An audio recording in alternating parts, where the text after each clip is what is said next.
अस्सलामुअलैकुम। मैं शुगर की मरीज़ हैगी जे। एक महीना हो गया मैं हस्पताल ही गई सा।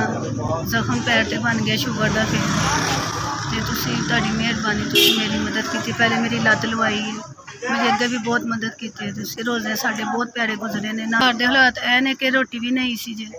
बच्चियां मेरियां, एक मेरी छोटी बेटी है, बाकी मेरिया वड्डियां बेटियां ही ने। मेरा हाई ब्लड प्रेशर का मरीज़ है, दिल का मरीज़ है। काम उन्होंने को नहीं आता, मेहनत करके जिधरों भी लिया के थोड़ा बहुत खर्चा करते हैं। दवाइयां मेरिया नहीं आ सकदियां। रोज़े इस वजह ने असीं ऐतकी नहीं रखे। खान खुशी है ना खुशी है। बच्चियां ईद वैसे कहदियां ने, लेकिन सारे को इन्ना नहीं है कि रोटी खा लीए जी ईद लिया के दईए बच्चों। 2 साल हो गए ने, बहुत हालात खराब हो गए हैं। ना बच्चों को एक टाइम रोटी खाने, एक टाइम का पता नहीं होंगे।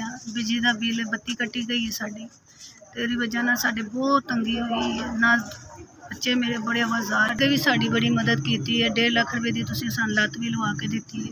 बच्चे मेरे तंग करते हैं ईद वास्ते कि सानूं ईद की शॉपिंग कराओ, तो कित्थों कराओ। तुहाडी मेहरबानी, तुसीं मेरी मदद करो। मैं तुहाडे पैसे से आई हाँ दोबारा, मजबूर होकर, बहुत ज़्यादा मजबूर हो के आई हाँ।